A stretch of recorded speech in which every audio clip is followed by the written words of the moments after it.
دنیا میں بہت سارے خیر کے کام ہیں جن سے اللہ تعالیٰ راضی ہوتا ہے، بہت سارے خیر کے کام ہیں، لیکن ان خیر کے کاموں میں ایک خیر کا بہت بڑا کام یہ ہے کہ اگر کوئی شخص بھوکا ہو تو اسے کھانا کھلایا جائے۔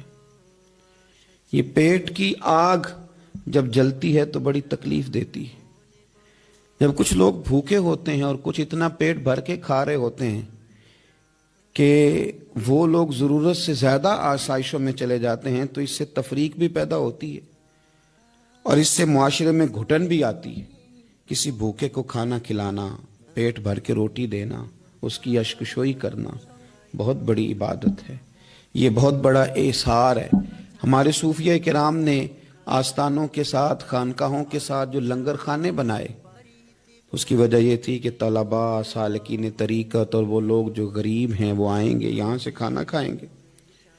دنیا آوے کھا کھا جاوے راضی ہووے بلا، لوگوں کی اشکشوئی ہوگی۔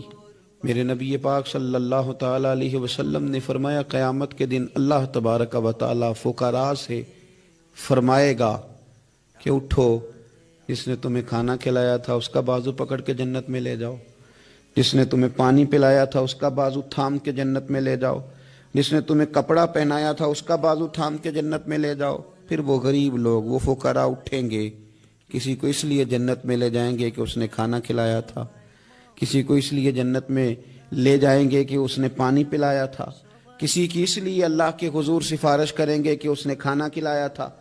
بھوکوں کو کھانا کھلانا اتنا بڑا عمل ہے کہ نبی کریم صلی اللہ تعالی علیہ وسلم ارشاد فرماتے ہیں کہ جو بھوکے کو کھانا کھلائے گا اللہ اسے جنت کے پھل کھلائے گا، اللہ اسے جنت کے پھل کھلائے گا۔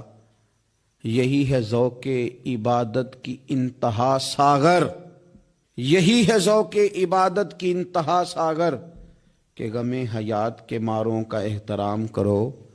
حضرت غوث پاک محبوب سبحانی، قندیل نورانی، شہباز لامکانی، جماعت صوفیاء کے امام، جماعت اولیاء کے امام حضرت غوث پاک رضی اللہ تعالیٰ عنہ اپنی 40 سالہ خدمت دین کا، تحقیق کا، درس کا، واعظ کا، تقریر کا نچوڑ بیان کرتے ہیں۔ صوفیاء کو ماننے والے، عقیدت رکھنے والے، مرید ہونے والے، غوث پاک کی 11ویں دینے والے، ان کے نام کے تذکرے کرنے والے سنیں۔ حضرت غوث اعظم فرماتے میں نے تحقیق کی ہے لیکن بھوکوں کو کھانا کھلانے سے زیادہ میں نے خدا کا قرب پانے والا کوئی عمل بھی نہیں دیکھا۔ فرماتے لوگو اگر میرے پاس کل دنیا کے خزانے آ جائیں، غوث اعظم جیلانی فرماتے ہیں میرے پاس اگر کل دنیا کے خزانے آ جائیں میں سارے ہی بھوکوں کو کھانا کھلانے میں صرف کر دوں گا۔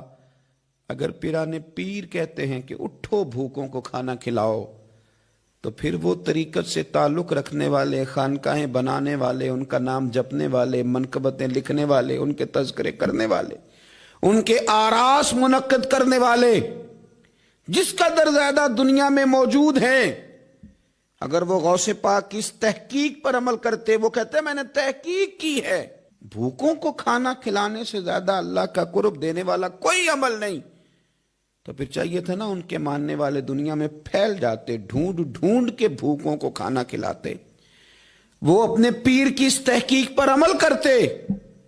اور اگر یہ لوگ میدان عمل میں نکل آتے تو کیا کوئی بھوکا بچتا؟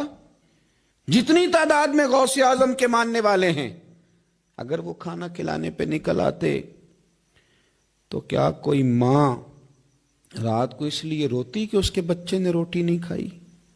کیا کوئی باپ اس لیے تڑپتا کہ اس کے بچے نے روٹی نہیں کھائی؟ کیا ایسا ہوتا تھا کہ بڑے بڑے ہوٹلوں کے دروازوں پر لوگ کہتے کہ ایک روٹی مجھے بھی مل جائے؟ لیکن ہم نے اپنے بزرگوں کا نام تو جپا، ان کی تعلیمات نہ سمجھ سکے۔ غوث اعظم رضی اللہ تعالیٰ عنہ فرماتے ہیں لوگوں میں نے تحقیق کی ہے، تحقیق کی ہے، تحقیق کی ہے، تمام اعمال کی تحقیق کی ہے، لیکن بھوکوں کو کھانا کھلانے سے بہتر مجھے کوئی عمل نظر نہیں آیا۔ میرے پاس اگر کل دنیا کے خزانے آ جائیں تو بھوکوں کو کھانا کھلانے پہ لگا دوں گا۔